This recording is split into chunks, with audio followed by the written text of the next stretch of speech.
저도 어린 시절이 기억이 나는데 여러분도 엄마의 손을 잡고 다녔던 어린 시절들이 있었을 것입니다.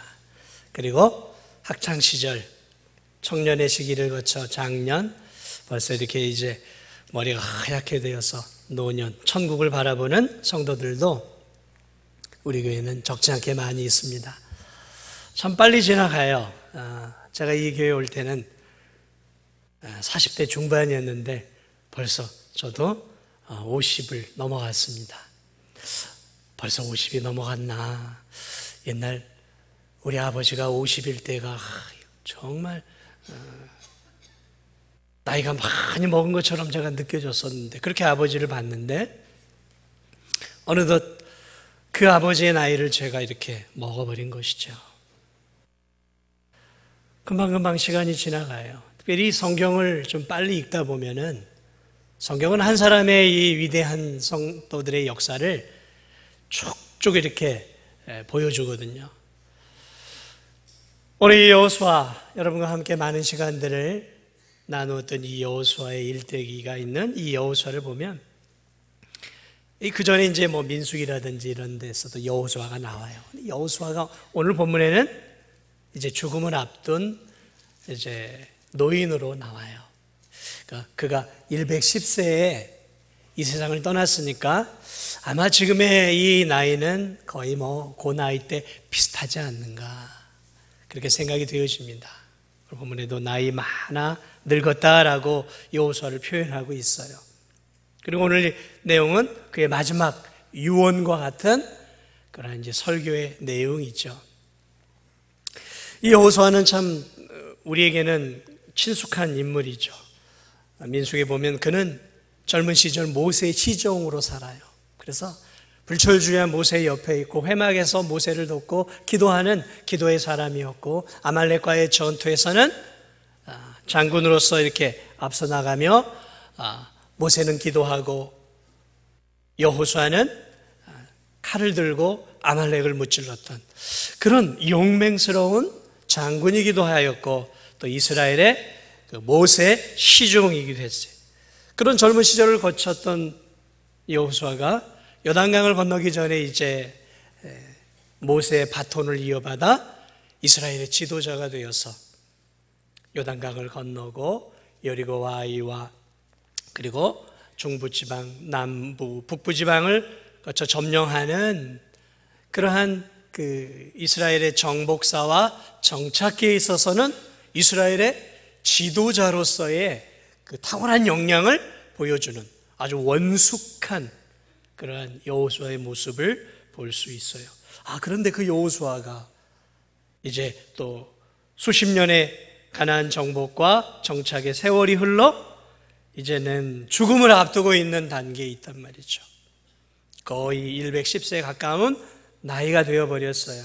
이제는 전쟁에 나갈 수 있는 힘도, 이렇게 막 걸어다니고 뛰고 움직일 수 있는 힘도 별로 없는 그런 이제 마지막, 인생의 마지막 때를 살아가고 있는, 어떻게 보면 이스라엘의 원로의 역할을 감당하는 그러한 위치에 있는 여호수아의 모습을 보게 됩니다. 그가 이제 세상을 떠나면 그만인데 가만히 이제 이 이스라엘 백성들이 정착한 모습, 살아가는 삶을 보니까 안타까운 거예요.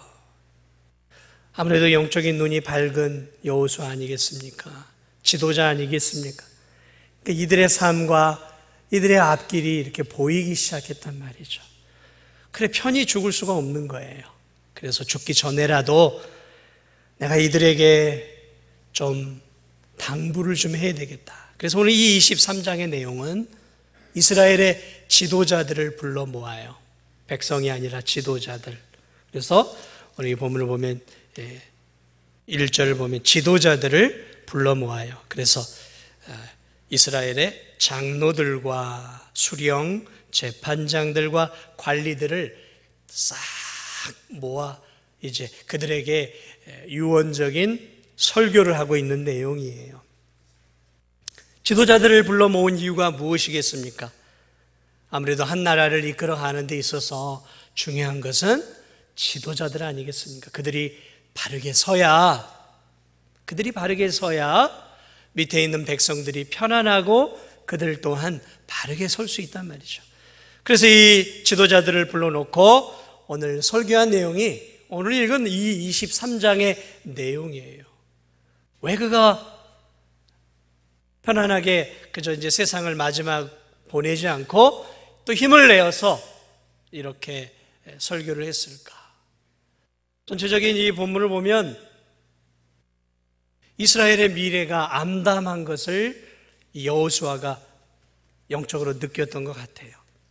당시 이스라엘 백성들은 이제 노숙자와 같은 천막 신세를 하던 광야의 그러한 떠돌이 인생들이 아니었어요. 이제는 가나안에 정착해서 그 젖과 꿀이 흐르는 가나안 땅에서 이제는 모두가 다 집을 소유한 사람들이에요. 재산세를 낼 수 있는 재산을 갖고 있는 집을 갖고 있었던 사람들이 소와 양도 있어요. 그리고 12지파 모두에게 골고루 땅을 분배했으니까 이스라엘 각 가정에는 다 자기들이 농사를 지어 먹을 수 있는 땅과 가축을 키울 수 있는 농경지와 또 목축지가 있단 말이죠. 하나님의 은혜 안에서 풍요가 이어지면서 이들은 이제 광야 생활의 그 가난하고 겨우 옷을 입고 천막 속에서 살아야 했던 그런 베두인과 같은 그러한 떠돌이 인생이 아니라 이제는 잘 먹고 잘 사는 그러한 민족이 된 거예요.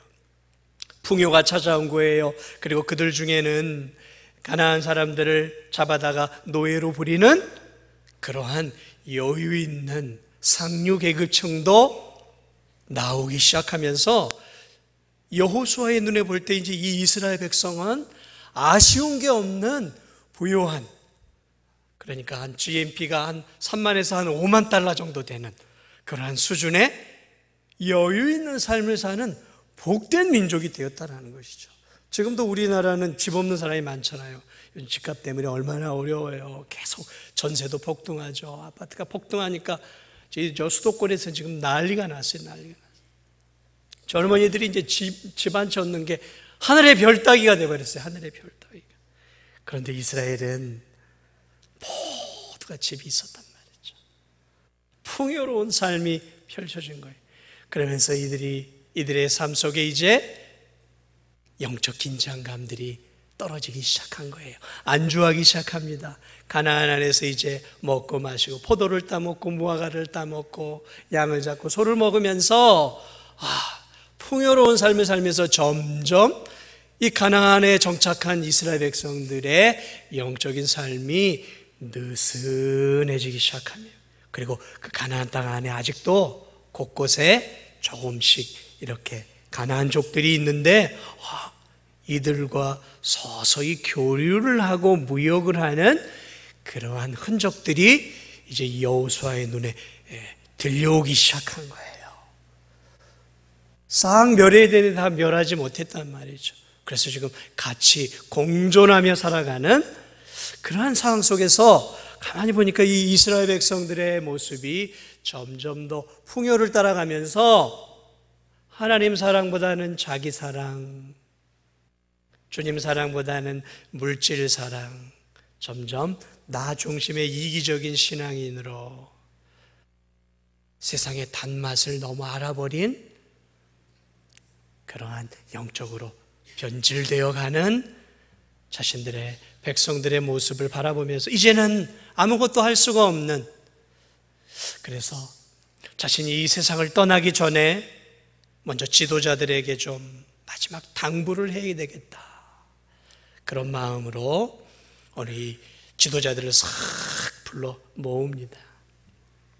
그리고 그 지도자들에게 오늘 전해주고 있는 여호수아의 마지막 설교 가운데 한 편, 두 편을 하는데 그 한 편이 오늘 이 본문의 내용이에요.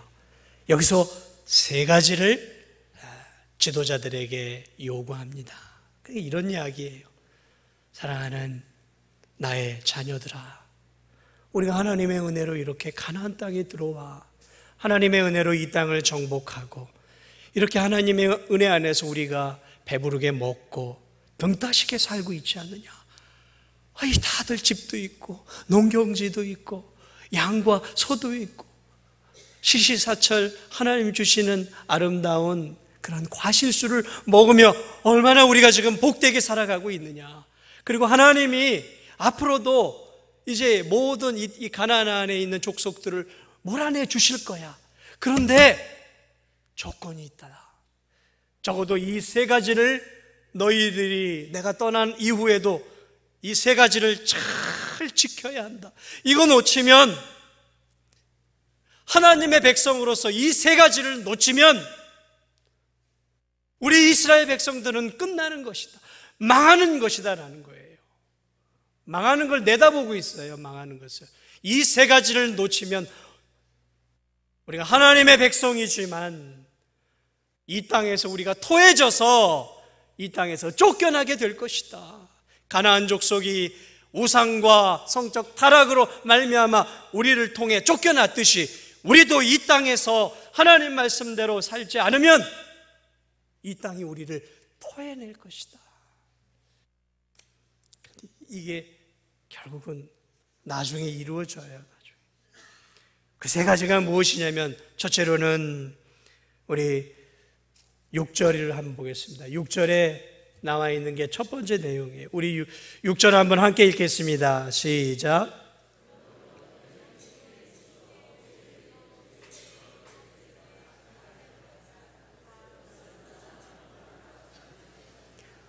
첫째, 너희들이 이 땅에서 지도자들로서 해야 할 첫 번째는 하나님이 우리에게 주신, 모세를 통해 주신 이 율법, 하나님의 말씀을, 기록된 것을 다 지켜 행해야 한다. 좌로나 우로나 치우치지 말고 오직 말씀의 법을 따라가야 된다. 하나님이 이스라엘 백성들에게 출애굽을 했을 때 한 1년쯤 돼서 저 시내산에서 하나님이 율법을 주시잖아요. 십계명을 비롯해서 하나님의 율법을 허락해 주신단 말이죠.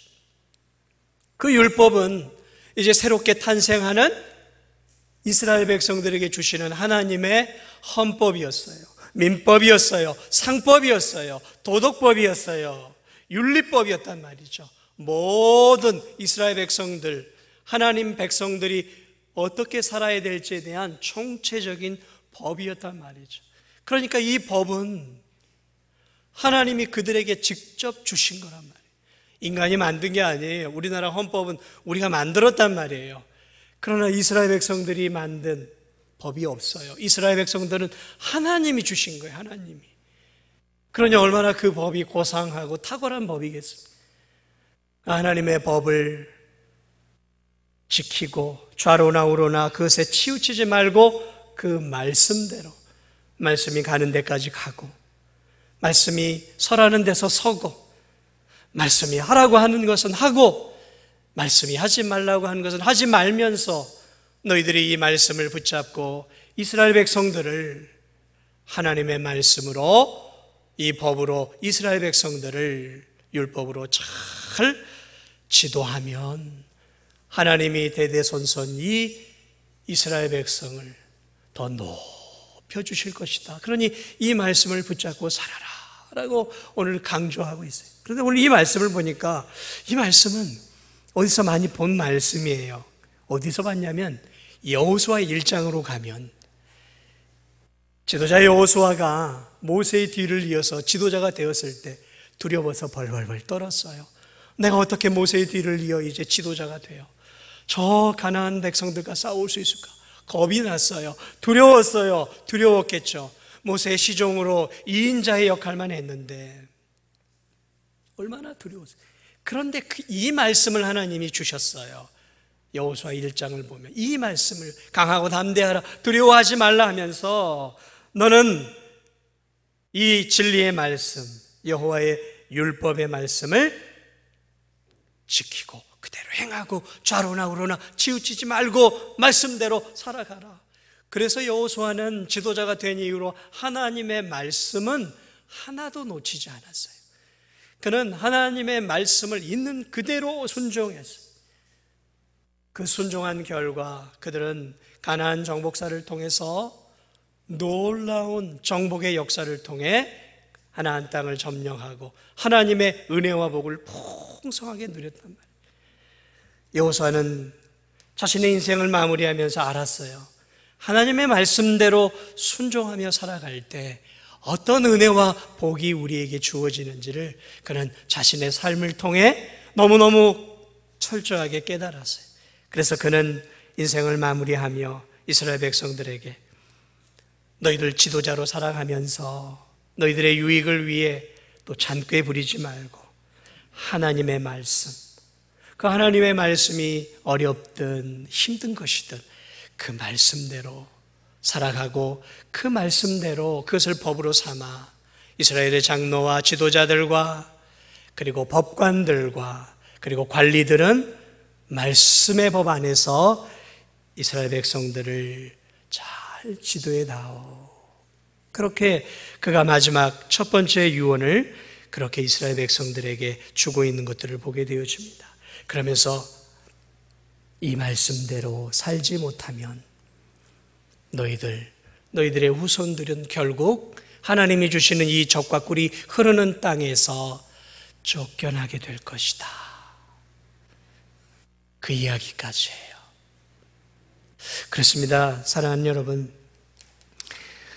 모세가 이스라엘 백성들에게 가져다 주었던 그 법은 하나님이 이스라엘 백성들에게 주었던 법이고 이스라엘 백성들은 그 법을 따라가는 하나님의 자녀들이에요. 오늘 우리 크리스찬들, 우리들에게 있어서 참된 우리가 평생을 지켜야 하는 법은 어떤 법일까요? 대한민국에 살고 있으니까 헌법이겠죠? 민법도 있고 상법도 있어요. 우리 먼저 이 세상의 법을 잘 따라야 되겠죠. 물론 이 세상에 이끌어가는 사람들은 법을 잘 알고 법을 잘 집행해 가야 됩니다. 만약에 지도자들이, 법관들이, 법무부 장관이, 검찰총장이, 검찰이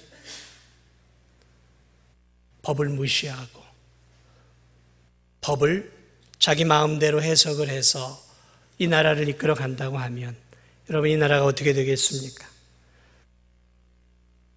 나라가 엉망이 되어지는 것이죠. 한 나라의 법도요, 그것이 불완전한 법일 수 있어요. 그러나 그 법이 잘 지켜져야 하는 것이죠. 이 법이 지켜지지 않으면, 법치주의가 무너지면 결국 그 나라는 망하는 거예요. 망하는 겁니다. 잘못된 법도 그것이 수정되기 전까지는 어느 정도 우리가 지켜야 하는 것이죠. 좀 불합리하다라고 느껴도 지켜야 하는 것이죠. 하물며 하나님이 주신 이 귀한 진리의 말씀, 이 말씀의 법도 우리가 잘 지켜야 되는 거죠. 우린 시민권이 두 개죠. 우린 대한민국 시민권이 하나가 있고 또 우리는 무슨 시민권이 있죠? 하늘의 시민권이 있는 거죠. 바울은 그래서 우리는 하늘의 시민권이 있다. 우리는 하늘의 법을 또 지키는 사람들이죠. 하늘의 법이 무엇입니까? 오늘 하나님께서 우리에게 주신 모세의 율법을 비롯한 성경 66권이죠. 어느 법이 더 높을까요? 대한민국의 헌법이 높을까요? 하나님의 법이 높을까요? 하나님의 법이에요. 이 법은 상위법이에요. 최고의 법이에요. 그러므로 우리는 언제나 이 상위법을 근거로 하위법을 해석할 수 있어야 되는 것이죠. 하나님이 주신 법, 진리의 말씀, 이 말씀대로 순종하며 살면 우리에게 복이 되는 것이죠. 그러나 이 말씀에 불순종하면 우리의 삶에 진노와 하나님의 심판과 벌이 있는 거예요. 세상의 법을 어겨도 그 법에 따른 처벌을 당하는 것처럼 하나님의 법도 마찬가지. 우리에게 생명을 주시고 우리에게 영원한 기쁨과 풍성한 은혜를 주시기 위한 이 진리의 말씀, 이 말씀이야말로 우리가 늘 붙잡고 살아야 하는 것이죠. 그래서 이 디모데 후서를 보면 성경은 구원에 이르는 지혜가 있다라고 먼저 말해요. 그렇습니다. 성경은, 하나님의 법은 우리에게 어떻게 예수 그리스도를 통해 구원을 얻는지 가르쳐주고 있어요. 그것만이 아니라 모든 성경은 하나님의 감동으로 된 것으로 교훈, 책망, 바르게 함, 의로 교육하기에 유익해서 우리로 하여금 하나님 앞에 온전한 사람으로 서게 만들어준다는 것이죠. 그러므로 사랑하는 여러분, 우리가 이 땅을 살아가면서 꼼꼼하게 우리가 세상의 법을 다 연구하고 배울 수는 없죠. 법학자들도 아니고 무슨 우리가 판검사도 아니고 변호사도 아니고. 그러나 적어도 저와 여러분은 판검사만큼은 해야 할 게 있어요. 그것은 하나님의 진리의 말씀을 배워가는 데 있어서는 우리가 판검사만큼 애를 써야 되는 거예요. 왜냐하면 이것은 하나님이 우리에게 주신 삶의 법이기 때문에 그래요. 삶의 법이란 말이죠. 그러므로 이 귀한 하나님의 진리의 말씀을 우리가 잘 배우고 이 말씀대로 순종해 갈 때 우리의 삶이 하나님의 은혜 안에서 풍성할 뿐만 아니라 우리를 통해 하나님이 이 땅 가운데 놀라운 하나님의 나라를 만들어 갈 수 있는 거예요.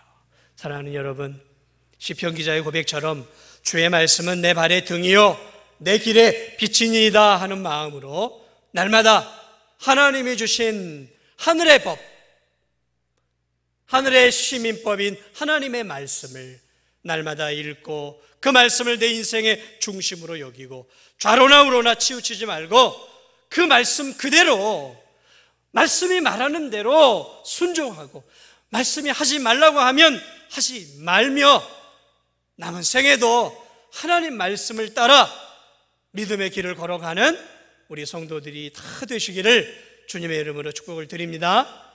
말씀을 따라. 오늘 또 하나 주신 이 모세가 두 번째로 지도자들에게 했던 두 번째 부탁이 있어요. 그 부탁이 무엇이냐면 오늘 이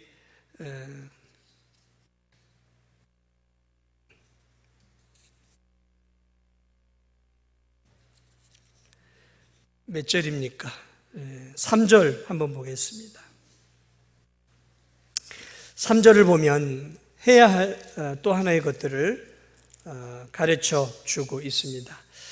3절을 제가 한번 읽어보겠습니다. 너희의 하나님 여호와께서 너희를 위하여 이 모든 나라에 행하신 일을 너희가 다 보았거니와 너희의 하나님 여호와 그는 너희를 위하여 싸우시는 이시니라. 이렇게 말씀을 하시면서 오늘 7절 말씀을 계속해서 이렇게 보겠습니다. 너희 중에 남아있는 이 민족들 중에 들어가지 말라. 그들의 신들의 이름을 부르지 말라. 그것들을 가리켜 맹세하지 말라. 또 그것을 섬겨서 그것들에게 절하지 말라. 오직 하나님만을 섬기고 우상과 헛된 신을 섬기지 말 것을 두 번째로 당부하고 있다라는 것입니다. 이스라엘 백성들이 살아가고 있었던 가나안 땅은 온갖 우상들이 가득한 곳이었어요. 다양한 최소 7개의 민족, 강한 민족이 살고 있었고 그 외에도 잡다한 그런 부족들이 살고 있었던 곳이다. 과거에는 다 부족들마다 자기의 부족신이라는 게 있어요. 민족신이라는 게 있단 말이죠. 쫓아내었지만 아직도 가나안 안에는 그렇게 자신들의 우상을 섬기고 있는 가나안 부족들이 이스라엘 곳곳에 이렇게 있었단 말이에요. 여호수아가 가만히 보니까 점점 이스라엘 백성들과 저들이 이렇게 관계도 맺고 이렇게 무역도 하면서 서서히 이렇게 관계를 이제 맺어가는 그러한 모습들이 보여지면서 이제 여호수아의 마음속에 무슨 마음이 들었냐면 저들이 이 가나안 땅의 신들을 따라갈 수 있겠구나.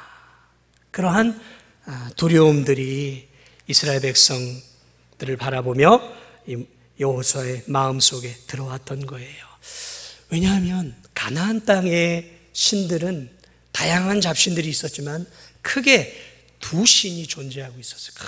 큰 하나는 바알이고 하나는 아세라였어요. 근데 이 신이 뭐냐면 하나는 남자 신이고 하나는 여자 신이고, 바알은 풍요를 가져다 주는 신이에요. 비를 내려주는 비의 신이고, 아스타롯 이 여신은 다산이에요. 다산. 그러니까 목축을 할 때는 이런 이제 새끼들을 많이 낳아야 되잖아요, 짐승들이. 그러기 위해서는 풍요가 필요해요. 풍요. 다산이 필요한 거죠. 또 농사를 지으니까 비가 제때에 잘 와서 풍년이 들어야 되니까 바알이 필요하단 말이죠. 그러니까 이스라엘 백성들에게 너무너무 필요한 이 두 신을 가나안 사람들이 믿고 있었어요. 풍요와 다산. 오늘날 말하면 성공과 번영, 쾌락의 신이죠. 이스라엘 백성들이 시간이 지나가면서 단맛이 들었어요. 광야 생활에는 문화의 맛, 안락한 이 문화적인 맛을 못 느꼈어요.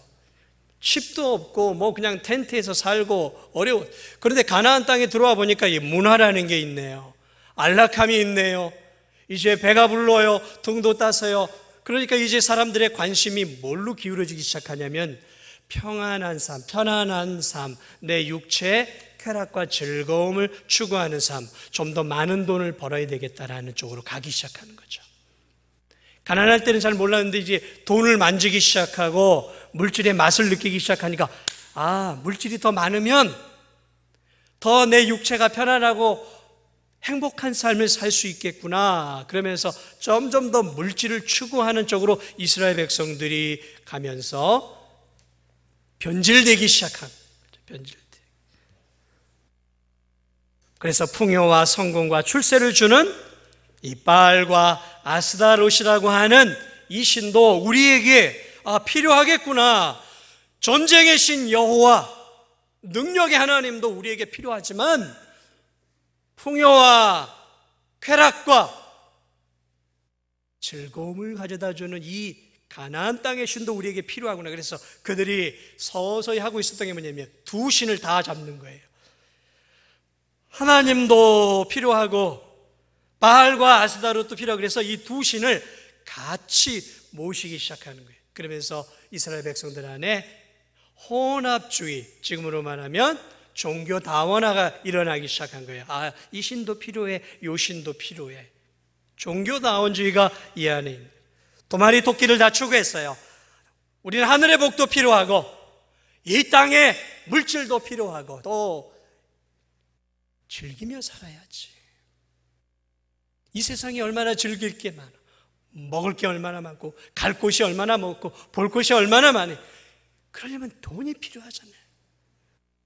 그들도 그래서 그렇게 점점 더 그런 쪽으로 가고 있었다는 거죠. 오늘 여호수아는 그들을 정확히 짚어내고 있었던 거예요. 여러분, 오늘날도 이 보세요. 우리가 하나님을 믿고 있어요. 감사하게도 우리 성도들은 무슨 신천지니 다른 이슬람이니 불교니 그런 쪽으로 눈도 돌아보지 않잖아요. 바르게 정말 하나님을 믿고 예수님을 믿고 있어요. 그런데 나는 그러니까 우상을 숭배하고 있지 않아 라고 생각하는 우리 젊은이들이 있을 수도 있고 또 우리 성도들도 있을 수 있어요. 그런데 여러분, 이스라엘 백성들이 사랑했던 가나안 땅의 바알과 아스다롯은 오늘날 무엇이냐면, 정확하게 표현하면 바알은 돈이에요. 돈이에요. 오늘 이 시대 바알은 돈이라니까요. 여러분, 이 세상을 보세요. 지금 돈이 신이 되었어요. 돈이 우상이 되었어요. 돈만 얻으면 돼요. 물질만 잡으면 돼요. 물질을 위해서 자존심도 버려요. 물질을 위해서 가족도 버려요. 좀 물질을 위해서 자신의 직업관도 다 버려버려요. 물질을. 왜? 물질을 잡아야 그 물질을 따라서 명예와 성공과 권력의 사닥다리를 올라갈 수 있단 말이죠. 다 버려요. 다 버려요. 물질을 붙잡아요. 물질을 얻기 위해서 거짓말도 하나님 말씀 안에 있는 하지 말라고 하는 거짓말, 정직 다 버려요. 진실, 공의, 정의 다 없어요. 오늘 이 시대는 물질이 신이 되었어요. 돈이 신이 되었어요. 우상이 되었어요. 그래서 하나님도 좋지만 하나님 갖고는 안 돼. 그렇죠? 하나님 갖고는 안 돼요. 그러니까 뭐가 필요해야 돼요? 돈 아닙니까? 돈이에요. 돈. 결국 주일 성수 왜 잘 못해요? 돈이에요. 돈과 연결이 되어 있어요. 아스다롯이 뭐예요? 쾌락이에요.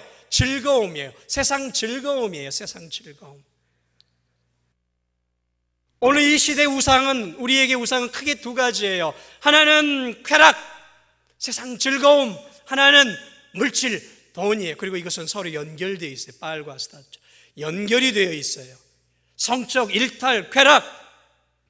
오늘 대한민국이 이렇게 동성애가 만연하고 동성애를 추구하는 나라가 된 이유가 뭘까요? 풍요해졌기 때문에 그래요. 풍요가 오면 점점 더 성적인 쾌락과 점점 더 이 돈을 들여서라도 그런 이 육체의 쾌락을 추구하는 쪽으로 나아가는 거예요.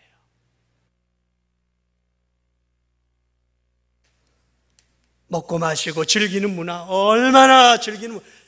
TV만 틀면 인터넷 방송 어디가 들어가면 먹방이에요. 먹방. 온통 먹방이에요. 온 세상이 지금 이 대한민국이 유튜브든 뭐든 인기를 얻고 있는 건 다 먹방이에요. 어디 가서 뭘 먹고 어디 가서 뭘 보고 마시고 즐기고 온통 지금 이 세상이요 먹방 문화고 먹는 문화, 즐기는 문화예요. 그래서 지금 대한민국 사람들이 세상 사람들이 너무너무 힘들어하고 있어요. 왜? 그것을 추구해야 되는데 이 코로나가 탁 막아버리고 있으니까 견디질 못하고 있는 거예요. 온통 즐기는 거예요. 사랑하는 여러분, 우리가 정말 하나님을 사랑하고 있습니까? 아니면 내 자신을 사랑하고 있습니까? 물질을 정말 하나님만큼 더 사랑하고 있지는 않느냐라는 거죠. 나 자신을 잘 보세요. 세상 즐거움, 내 육체를 즐겁게 하는 것들 더 사랑하고 있지는 않은가? 우리가 우리 자신들을 살펴봐야 돼. 그리고 이 두 가지가 섞이면 아무것도 아닌 거예요. 하나님과 세상의 것들을 섞어버리면 아무것도 아닌 거예요.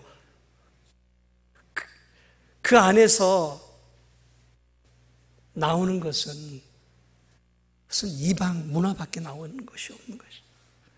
마지막으로 하나를 더 이야기하고 있습니다. 계속해서 연결된 거예요. 그것이 무엇이냐면 그들과 혼인하지 말고 그들과 친밀한 교류를 하지 말라라고 말하고 있어요. 그들과 12절을 보면 너희가 만일 돌아서서 너희 중에 남아있는 이 민족들을 가까이 하여 더불어 혼인하며 서로 왕래하면, 이거 하지 말라라는 거예요. 혼인하지 말고 왕래하지 말라고 했어요. 왜 혼인하지 말라 그랬냐면 다 가정 안에 우상을 숭배하고 우상의 단지들이 있었단 말이죠. 그러니까 믿음의 백성들과 결혼을 하게 되어지면 당연히 배우자의 우상도 그 가정 안에 들어오게 되니까, 그러면 사랑하는 배우자가 우상을 숭배하고 있는데 당신 이거 하면 안 돼라고 말할 수 있겠냔 말이죠. 못하는 거예요. 그거 할 수 있었으면 결혼 안 했겠죠. 그러면 자연스럽게 하나님을 믿는 사람이 우상도 함께 섞이면서 섞여지게 되는 거예요. 그래서 가나안인도 아니고 참 하나님의 백성도 아닌 섞여버린 그러한 사람들이 되어진다니, 그런 사람이 누구예요? 사마리아인들이잖아요. 사마리아인들. 섞여버린, 아무것도 아닌, 오늘 여기서 말하고 있는 일반적인 교제를 말하는 것은 아니에요. 교육을 위해, 상거래를 위해 그런 것들을 의미하는 것이 아니라 깊은 관계를 말하는 거예요. 사랑하는 여러분, 오늘도 우리가 마찬가지입니다. 오늘 우리가 이 세상 사람들과의 관계를 잘 맺어야 돼요. 오늘 이 말씀은 우리에게 관계를 잘 맺으며 살라고 말하고 있는 것입니다. 오늘 우리에게 믿지 않는 사람들과 교역도 하지 말고 무역도 하지 말고 운동이나 취미 활동도 같이 하지 말라, 그 이야기가 아니에요. 그것이 아니라 우리는 관계를 하며 살아가는 것이죠. 그래서 직장 안에서 관계도 맺고 사업터에서 또 운동하고 또 취미나 동호회를 통해서 믿지 않는 사람들과 또 다른 종교를 갖고 있는 사람들과 만나 살아갑니다. 그러나 우리가 기억해야 할 사실이 있어요. 오늘 여기서 말하고 있는 것은 하나님을 믿는 사람들은 세상 사람들과 마음을 깊이 나누는 관계를 조심해야 할 것들을 가르쳐 주고 있습니다. 특별히 마음을 나누는 친구로 삼는 것은 더더욱 조심해야 됩니다. 목사님, 당연히 친하게 지내야 되는 거 아닌가? 아니요, 그렇지 않습니다. 우리가 관계는 가져야 돼요. 그러나 여러분, 친해지고 마음과 마음을 나누기 시작하면 사상과 사상이 종교적인 것들이 서로 오고 가게 되어지는 거예요. 그러면서 물들어 가게 되어지는 것이죠. 그들의 가치관, 세속적 가치관, 종교관, 인생관이 자연스럽게 나도 모르게 물들어 간다라는 것이죠. 그래서 마음을 여는 친한 사이에는 특별히 종교적으로도 친한 영향력을 미쳐요. 우리가 전도하기 위해서 친밀해지는 것은 필요하죠. 그러나 그것도 조심해야 돼요. 잘못하면 물들어 버릴 수 있다는 것이죠. 특별히 결혼에 대한 부분도 신중해야 하는 것입니다. 오늘날 하나님을 믿지 않는 사람들과 결혼을 하는 젊은이들이 많이 늘어가고 있습니다. 신중해야 합니다. 믿지 않지만 내가 결혼해서 전도해서 교회 데려오면 되지라고 말을 하고 결혼을 합니다. 물론 그렇게 해서 성공하는 경우들도 많아요. 그러나 도박이죠. 그렇게 해서 성공해서 믿지 않는 배우자를 잘 인도하는 경우들도 있습니다. 그러나 제가 아는 경우에 결혼해서도 여전히 믿지 않는 배우자에게 영적인 변화가 없이 오랜 세월을 힘들게 신앙생활하는 그러한 성도들도 적지 않다라는 것이죠. 심지어 따로따로 그냥 신앙 삶을 살아가는 거예요. 같이 한 가정에 있지만 그것은 다행이에요. 차라리. 왜냐하면 어떤 성도들은 믿지 않는 배우자와 결혼해서 처음에 알콩달콩 살다가 시간이 흐르면서 배우자에게 고통을 당하기 시작합니다. 교회 다닌다고 매도 맞고 주먹질도 당하고 핍박을 받습니다. 그래서 결국은 가정의 화평을 위해 믿지 않는 배우자를 사랑한다는 명목으로 신앙생활을 포기한 채 살아가는 그러한 성도들도 우리 주위에는 적잖게 있다라는 것을 여러분이 기억하셔야 된다라는 것이죠. 오늘 성경도 우리에게 그러한 혼인의 중요성을 이야기하고 서로 마음을 나누는 왕래의 중요성들을 이야기하고 있습니다. 위대했던 믿음의 사람 솔로몬이 그의 말년에 왜 무너졌습니까? 정략적으로 결혼했던 이방의 여인들을 다 들여왔어요. 이방의 여인들이 가슴에 품고 왔던 것은 그들의 우상이었고 솔로몬의 노년에 나도 신상 하나 세워줘 여보 하면서 여인들이 욕을 하니까 이제 늙은 솔로몬이 허락을 해줘요. 신당들을 세우게 해주고 자기도 거기 가서 경배를 하는 비참한 지경으로까지 솔로몬이 믿음은 저버리지 않았지만 그렇게 초라한 위대한 하나님의 왕에서 초라한 왕으로 전락해버리는 것들을 그리고 그것이 이방 여인들과의 결혼이었다라는 사실을 우리는 눈여겨볼 필요가 있다는 것이죠. 사랑하는 여러분, 관계가 중요합니다. 여러분은 누구와 마음을 나누는 관계를 갖고 있습니까? 믿음을 가진 무리들과 성도들과 많은 깊이 있는 관계와 친구 관계를 맺고 있습니까? 아니면 믿지 않는 그룹들과 믿지 않는 세상 사람들과 더 많은 관계와 친밀한 관계를 누리고 있습니까? 여러분, 그것이 내 신앙에 지대한 영향을 미치게 되는 거예요. 지금은 잘 모를 수 있겠지만 시간이 갈수록 물들어가는 거예요. 가랑비에 옷이 젖는 것처럼 서서히 젖어 들어가는 거예요. 그래서 나도 모르는 사이에 신실한 믿음을 갖고 있는 성도들과 깊은 교제를 나누는 성도는 점점 더 성숙한 사람이 되어가지만 세상 사람들과 세상 모임 속에서 늘 빠져 살고 허우적거리며 그렇게 살아가는 사람들은 나도 모르는 사이에 점점 더 교회와 하나님과 말씀으로부터 멀어져 가는 것이죠. 교회가 재미없어요. 말씀이 별로 재미가 없어요. 교회 사람들이 따분하고 지루한 거예요. 누구와 교제하느냐, 이것이 우리의 영적인 삶에 앞으로 심대한 영향력을 미친다는 것이죠. 그러므로 내가 관계를 맺고 있는 사람들이, 내가 많은 시간을 투자해 만나는 사람들의 부류가 누구인지 주의 깊게 봐야 하는 거예요. 그리고 그러한 부분들을 나름대로 이제 잘 질서정연하게 만들어 가야 하는 것이죠. 말씀을 마무리합니다. 빈손으로 가나안 땅에 들어왔던 이스라엘 백성들, 놀라운 풍요를 누리면서 점점 더 세속적이 되어져 가버렸어요. 6.25로 이 민족이 초토화되었어요. 6.25로 대한민국 자체가 거지 나라 되었어요. 거지였어요, 대한민국이. 그런데 하나님의 은혜 안에 또 경제개발과 함께 놀라운 경제적 번영을 대한민국이 이루어갔고, 한국교회도 세계의 역사의 유래를 볼 수 없는 대형 교회들이 쏟아져 나오고 엄청난 사람들이 교회 안으로 몰려왔습니다. 한국교회는 물질 성장과 함께 성장해 왔어요. 그래서 예수 믿으면 성공, 예수 믿으면 번영, 예수 믿으면 축복, 예수 믿으면 건강의 복, 이게 통했어요. 같이 성장해 왔거든요. 근데 지금은 그렇지 않아요. 지금 이 시대가 여전히 그런 것들을, 교우들이 그런 것들을 추구하고 살아가고 있다면 점점 더 변질되어 가는 삶의 모습인 것이죠. 저와 여러분의 신앙은 변질되지 않았을까요?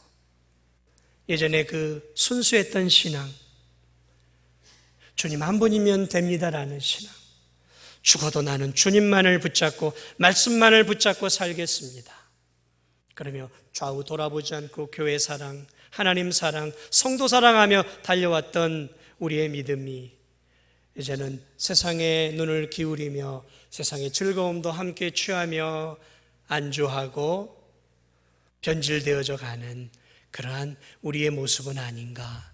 다시 한번 우리가 우리의 신앙들을 되돌아보면서 오늘 이 말씀 이 세 가지를 내가 잘 지켜가고 있는지, 내가 정말 하나님 말씀을 붙잡고 살아가고 있는지, 정말 세상의 유혹과 우상들을 따라가지 않고 하나님과 우리 주 예수 그리스도를 따르며 살아가고 있는지, 그리고 내 삶 속에서 내가 정말 믿음의 교우들과 더 깊고 넓은 관계들을 맺어가며 살아가고 있는지, 우리 자신들을 돌아보며 이 한 주도 하나님이 기뻐하는 믿음의 삶을 살아가는 우리 귀한 성도들이 되시기를 주님의 이름으로 축복을 드립니다.